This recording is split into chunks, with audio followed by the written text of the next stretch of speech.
Mock drill तो होती रहती है। जिस देश में युद्ध की स्थिति पैदा होती है और जिस देश को युद्ध का अनुभव नहीं है, हमको तो 1971 का युद्ध का अनुभव है, बाद में कारगिल का अनुभव है। कारगिल का युद्ध एक जगह पर हो गया था, लेकिन अगर पूरा देश युद्ध का सामना कर रहा है तो इस प्रकार से मॉक ड्रिल अगर सरकार करना चाहती है तो ठीक है। लेकिन मॉक ड्रिल क्या होता है, कल पूरा ब्लैकआउट हो जाएगा, एक दिन जो भोंगे बजते हैं वो बजेंगे और कुछ होंगे, यातायात रुक जाएगी। यह हमने 1971 में देखा है। उस वक्त तो कम्युनिकेशन के कुछ साधन नहीं थे, अभी है। आप लोगों को दर दिन बता सकते हो क्या करना है क्या नहीं करना है। जैसे हमने कोरोना काल में किया था, कोरोना में युद्ध था, सबसे बड़ा युद्ध था इस देश का, हमने किया है। लेकिन उस वक्त मोदी जी ने कहा था थालियां बजाओ तालियां बजाओ उस युद्ध के खिलाफ लड़ने के लिए, उससे कुछ नहीं हुआ, बढ़ता गया।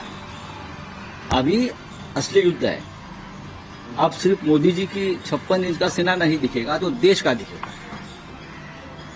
देश का हर नागरिक का दिखेगा और सरकार का दिखेगा। लेकिन युद्ध के बाद जो परिस्थिति पैदा होती है, युद्ध तो होता है, गोलियां चलेगी, बम डालेंगे, आप घुसेंगे। कुछ लोग तो अभी लाहौर में जाकर पतंजलि का फैक्ट्री डालना चाहते हैं, वो भी करेंगे, जमीन तावे में लेंगे। हाँ, लेकिन देश में उसके बाद जो स्थिति पैदा होती है युद्ध के बाद, वो बहुत गंभीर होती है। उसके लिए आपको सबको अभी से साथ लेकर चर्चा करनी होगी, खास करके जो अपोजिशन है, सभी दलों को लेकर। क्या मोदी जी की ये तैयारी है? सभी को साथ लीजिए। अगर आप सचमुच युद्ध करना चाहते हो, मॉक ड्रिल नहीं युद्ध करना चाहते हो, तो सबको साथ लेना चाहिए। आपको सबसे बातचीत निरंतर करनी चाहिए। राहुल गांधी जी ने कहा है कि विशेष सत्र बुलाइए, हमारी ये मांग पहले से रही है, बातचीत करिए। जरूर देश संकट में है, देश युद्ध स्थिति में है, तो हम आपके साथ रहेंगे, क्योंकि हम राष्ट्रभक्त हैं, देशभक्त हैं। देश की संकट की घड़ी में हम राजनीति नहीं करेंगे, यह हमारा वचन है। लेकिन जो परिस्थिति देश में पैदा होगी, देश के अंदर, वो संभालने के लिए देश के गृहमंत्री काबिल है या नहीं, उसका खुलासा होना चाहिए। अब तक 10 साल में देश में जो स्थिति पैदा हुई है, जो अराजक पैदा हुई है, उसके लिए देश के गृहमंत्री जिम्मेदार है। तो आपको ये बदलाव करने पड़ेंगे, सरकार में बदलाव करने पड़ेंगे। जब लल्लू पंजू जो बैठे हैं ना आपके चमचे, उससे युद्ध के बाद की स्थिति कंट्रोल नहीं होगी। आपको शायद राष्ट्रीय सरकार बनानी पड़ेगी, नेशनल गवर्नमेंट बनाना पड़ेगा। आपको लगता है कि मैं और मेरे चेले चपाटे देश को संभालूंगा युद्ध के बाद, ये नहीं होता है।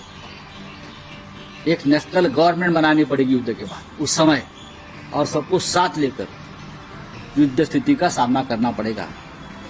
क्योंकि पाकिस्तान जिस तरह से धमका रहा है, मैं सच बोल रहा हूं, चाइना जिस तरह से पाकिस्तान के पीछे खड़ी है, ये पुतिन तो बहुत दूर है, जापान भी बहुत दूर है, हमारे बॉर्डर पर चाइना है। ये लोग पाकिस्तान के साथ खड़े हैं।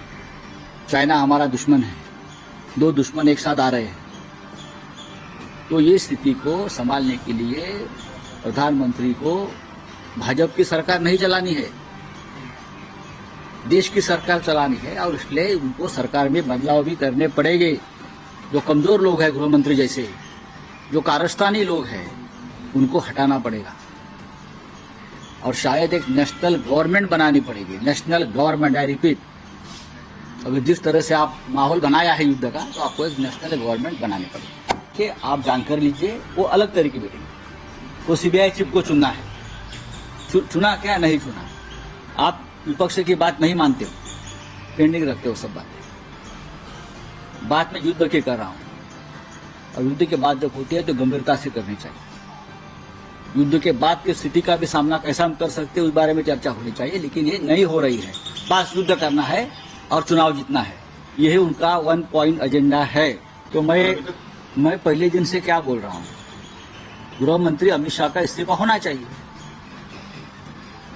इंटेलिजेंस फेल्योर है, ये पहली बात। अगर इंटेलिजेंस ने खबर दी है और फिर भी वहां कोई व्यवस्था नहीं है सुरक्षा की, तो जिम्मेदार कौन है? गृह मंत्री अमित शाह जी है। तो सबसे पहले अगर देश को सुरक्षित रखना है तो अमित शाह का इस्तीफा लेना चाहिए। पुलवामा में यही हुआ है और पहलगांव में भी यही हुआ है। ऐसे व्यक्ति गृह मंत्री पद पर क्यों बैठेगी, क्यों बिठाया है, क्या रहस्य है, ये बताइए आप।